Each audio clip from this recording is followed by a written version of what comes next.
요한복음 20장 24절부터 29절까지 말씀 우리 함께 교독하실 텐데 마지막 절은 같이 읽도록 하겠습니다. 12제자 중에 하나로서 디두모라 불리는 도마는 예수께서 오셨을 때에 함께 있지 아니한지라.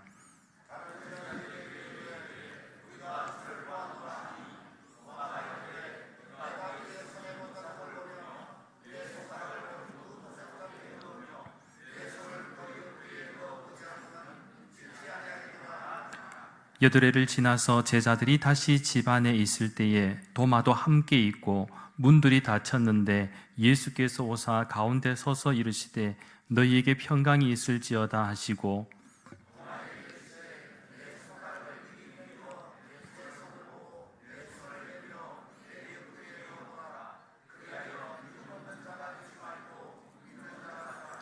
도마가 대답하여 이르되 나의 주님이시요 나의 하나님이시니이다. 예수께서 이르시되 너는 나를 본 거로 믿느냐? 보지 못하고 믿는 자들은 복되도다 하시니라. 아멘. 할렐루야. 오늘은 예수님께서 부활하신 부활주일입니다. 우리를 구원하시기 위해 십자가의 죽으심과 또 부활하심으로 사망 권세를 이기시고 우리를 영원한 생명으로 인도하신 하나님께 영광의 박수를 한번 올리도록 하겠습니다. 할렐루야. 오늘 이 시간에는 이렇게 한번 인사하도록 하겠습니다. 앞뒤 좌분들과 함께 예수님께서 부활하셨습니다. 예수님께서 부활하셨습니다. 그리고 또 인사하겠습니다. 부활의 영광이 당신에게 있기를 바랍니다. 부활의 영광이 당신에게 있기를 바랍니다. 한 번만 더 인사하겠습니다. 부활의 증인으로 삽시다. 부활의 증인으로 삽시다. 바라옵기는 예수님의 부활을 기뻐하며 우리 평생에 참된 부활의 증인이 되는 믿음과 삶을 살아갈 수 있는 복된 우리 대구 난강교회와 모든 믿음의 가정들이 되시길 예수님의 이름으로 간절히 축원합니다. 오늘 이 시간에는 부활의 증인 믿는 자가 되십시오라는 제목으로 잠시 하나님의 말씀을 나누도록 하겠습니다. 요한복음은 20장은 특별히 크게 세 부분으로 나누어지는 말씀입니다. 예수님께서 십자가의 죽음을 이기시고 부활하셔서 먼저는 막달라 마리아에게 나타나셨고 그 다음에는 제자들에게 나타나신 사건을 다루고 있습니다. 그리고 마지막으로 도마에게 나타나시는 장면이죠. 그런데 오늘 본문은 12제자 중 하나인 도마는 부활하신 예수님이 다른 제자들을 첫 번째로 만나 주실 때에 그 자리에 있지 않았습니다. 어디 볼 일이 있었는지 화장실에 간 것인지 자세한 설명을 하고 있지는 않지만 도마는 분명한 것은 그 자리에 없었다라는 것이죠. 그래서 예수님의 부활을 목격했던 다른 제자들은 우리가 주를 보았노라고 이렇게 도마에게 증언했지만 도마는 자기가 예수님 손의 못자국과 또 옆구리의 창자국을 직접 확인하지 못하면 믿지 못하겠다라고 말했습니다. 그것이 오늘 본문 24절과 25절의 말씀입니다. 함께 읽겠습니다. 12제자 중에 하나로서 디두모라 불리는 도마는 예수께서 오셨을 때에 함께 있지 아니한지라. 다른 제자들이 그에게 이르되 우리가 주를 보았노라 하니 도마가 이르되 내가 그의 손에 못자국을 보며 내 손가락을 그 못자국에 넣으며 내 손을 그 옆구리에 넣어보지 않고는 믿지 아니하겠노라 하니라. 아멘. 오늘 본문의 말씀에 근거하면 사실 도마가 예수님의 부활을 믿지 못한 것은 의심이 유달리 많다라기보다는 그렇게 좀 이해할 수도 있습니다만은 예수님이 제자들에게 나타나신 현장에 없었기 때문입니다. 그래서 도마의 이런 모습은 인간이라면 지극히 정상적인 모습이죠. 그리고 요한복음의 그 부활 기사에 의하면 예수님을 만나기 전에 또 예수님의 부활을 믿은 제자들도 사실은 뒤늦게 이제 고백을 했지만 예수님이 이제 돌아가실 것이다. 그리고 3일 만에 부활할 것이다. 라고 말씀을 했을 때도 그 사실에 대해서 확신하고 있었던 제자는 없었죠. 이 불가능한 일에 어느 누구도 쉽게 인정하지 못했던 것입니다. 마찬가지로 오늘날에도 우리 시대에는 예수님을 믿는다고 하지만 도마와 같은 모습으로 살아가는 사람들이 많습니다. 예수님을 잘 믿고 싶은데 의심 없이 살아가고 싶은데 아니 한 번만이라도 속 시원하게 예수님의 모습을 볼 수만 있다면 제대로 믿겠노라고 생각하는 사람들도 있을 것입니다. 그러니까 우리가 신앙생활하면서 고민하는 부분이 바로 여기에 있습니다. 특별히 지극히 이성적이고 또 또 합리적이며 경험을 중시하는 사람들에게는 이러한 부분에 대한 인식이 더 클 것입니다.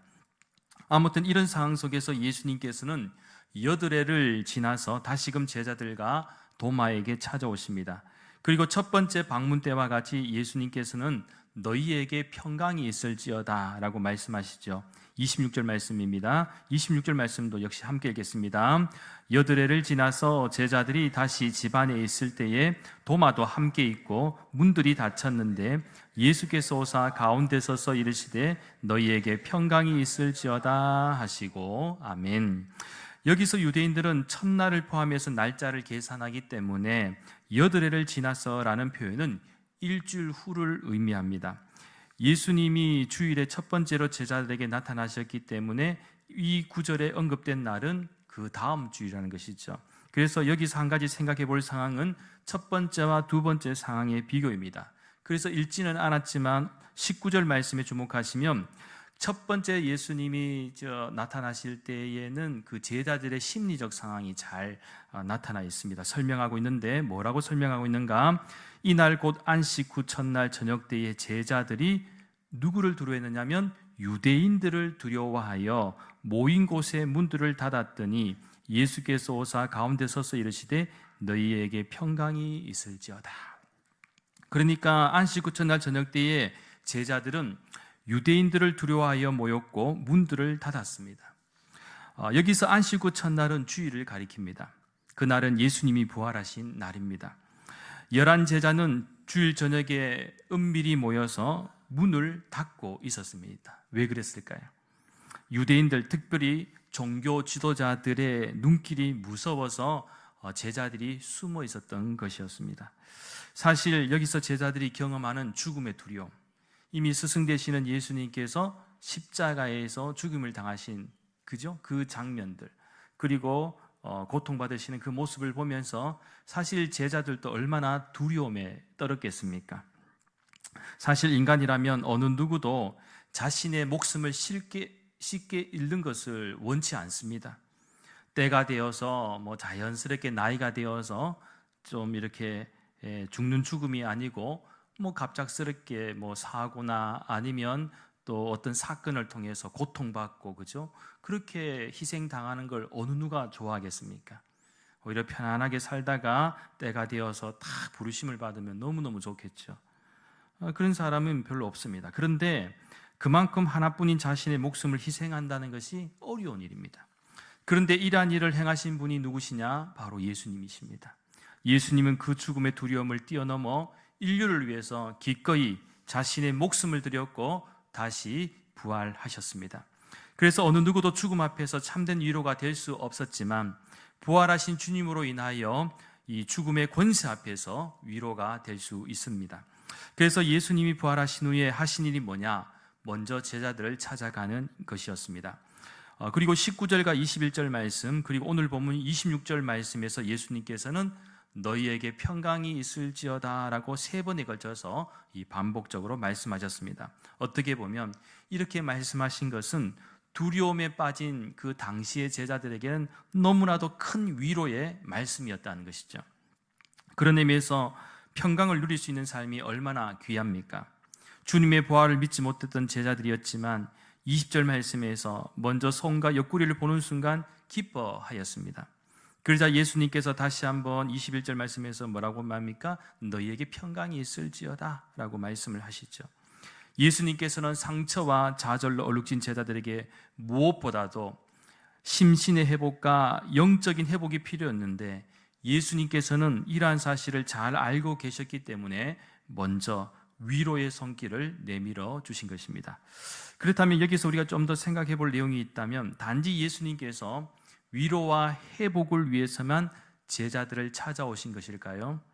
그렇지는 않은 것 같습니다. 오늘 본문 20장의 말씀은 결국 요한복음 21장의 말씀에서 그 절정을 이루게 되는데 21장 말씀에서 예수님께서 베드로를 통해서 질문을 하시고 또 물으셨던 내용들을 보면 결국 가장 중요한 사명을 예수님께서 던져주시기 위해 오셨음을 우리가 발견할 수가 있습니다. 어떻게 보면 공생의 3년 동안 애써 세우시고 가르치시고 귀신을 쫓아내고 병 고치는 권세도 주셔서 세우셨던 제자 공동체가 예수님이 십자가에 달리심으로 인해서 완전히 무너져 내려버린 것처럼 보였습니다. 제자들은 완전히 오합지졸이 되었고 그들을 통해서 할 수 있는 일이 아무것도 없어 보였습니다. 하지만 예수님이 세우신 그 제자 공동체는 십자가의 복음을 온 세상에 전해야 할 큰 임무를 수행해야 할 사명이 있었습니다.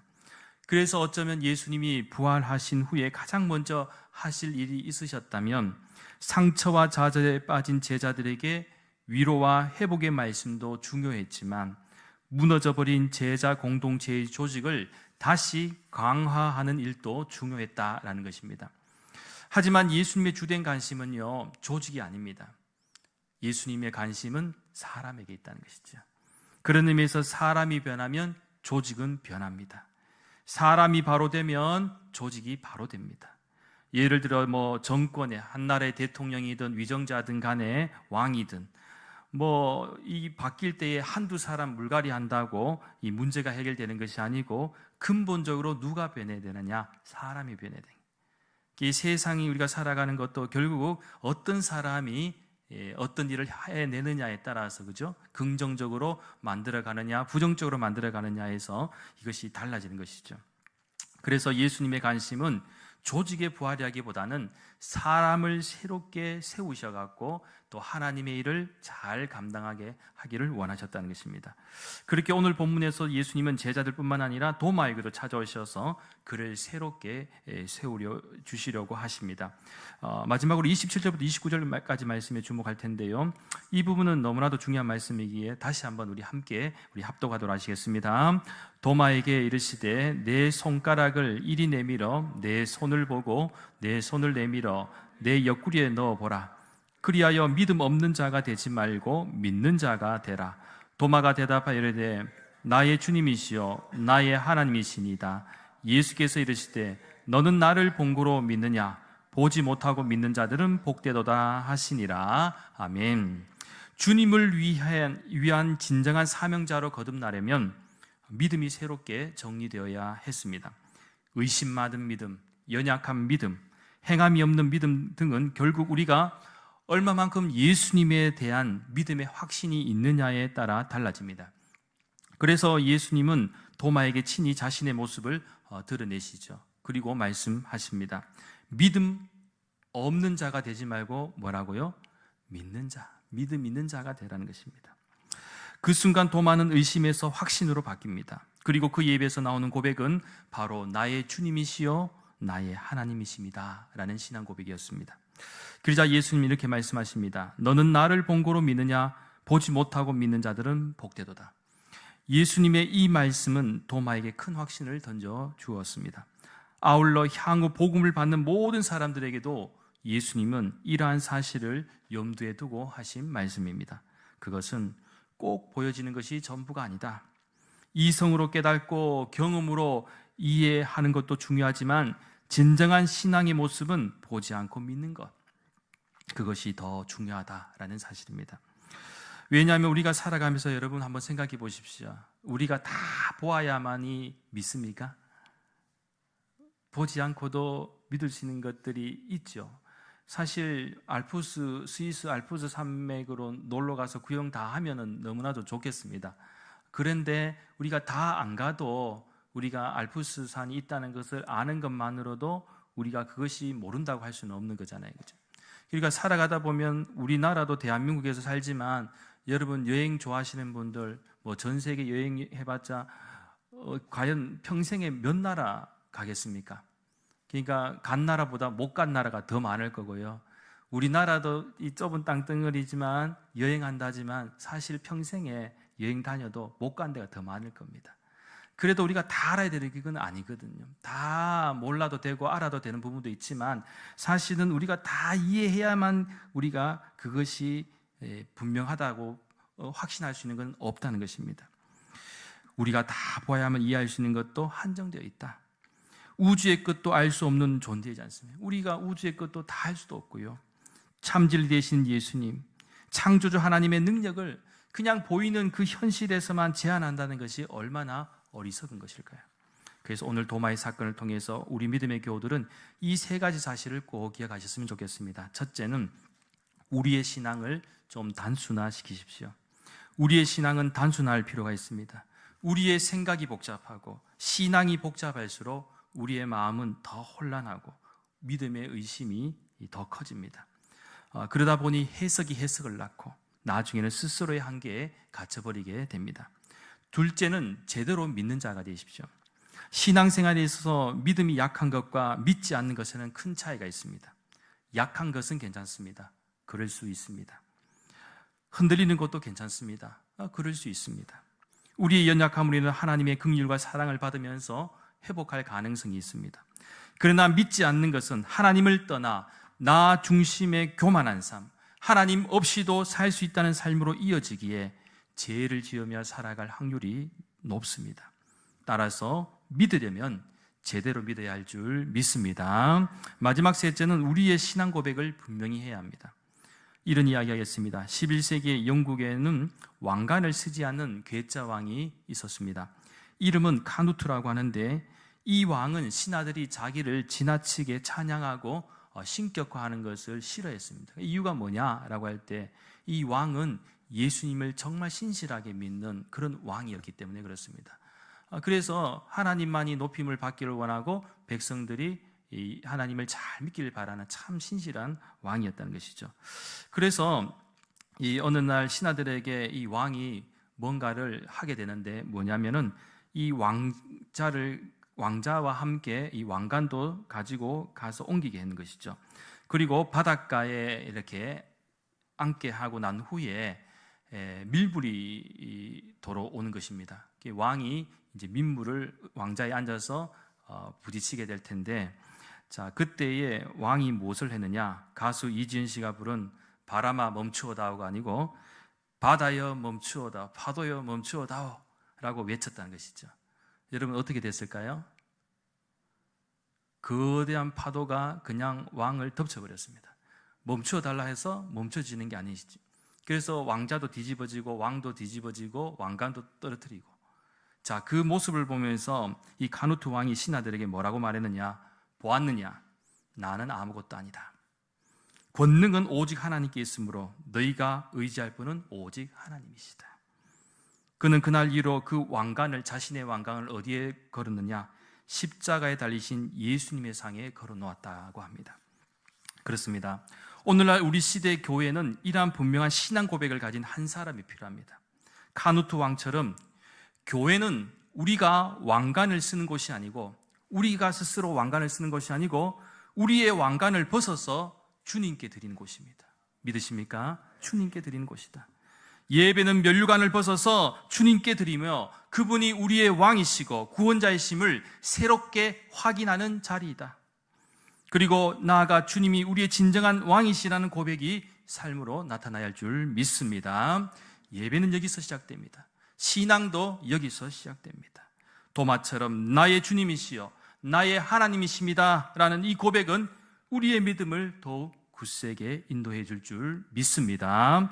바라기 우리 대구 난강교회 모든 믿음의 권속들은 오늘 부활의 주님을 기뻐하며 앞으로의 믿음과 삶도 새롭게 결단하며 정립해 나가야 할 텐데, 오늘 예수님의 말씀처럼 믿음 없는 자가 되지 말고 믿음 있는 자가 될 뿐만 아니라 보지 않고도 잘 믿는 훌륭한 믿음의 사람들이 될 뿐만 아니라 주님 다시 오시는 그날까지, 그리고 우리 생명 다하는 그날까지 부활의 증인으로서의 삶을 온전히 살아낼 수 있는 모든 우리 대구 난강교회 믿음의 권속들이 될 수 있기를 예수님의 이름으로 간절히 축원합니다. 기도드리겠습니다. 거룩하신 하나님, 부활의 주님을 기뻐하며 찬양합니다. 저희들에게 부활의 소망이 되시어 새로운 소망을 주시고 부활의 증인으로 새롭게 살아갈 수 있는 은혜를 허락해 주심을 감사드립니다. 바라옵기는 예수님의 말씀처럼 믿음 없는 자가 되지 말고 믿음 있는 자가 될 뿐만 아니라 보지 않고도 잘 믿는 훌륭한 믿음의 사람들이 되게 역사하여 주시옵소서. 또한 이를 위해 저희들의 믿음이 복잡하지 않게 하시고 제대로 믿는 자로, 나아가 도마처럼 우리의 신앙 고백도 분명할 수 있도록 역사하여 주시옵소서. 그래서 주님께서 저희들에게 맡겨주신 귀한 복음적 사명을 잘 감당하는 신실한 하나님의 일꾼들로 삼아 주시옵소서. 감사를 드리며 모든 말씀 거룩하신 예수님의 이름으로 간절히 기도하옵나이다. 아멘.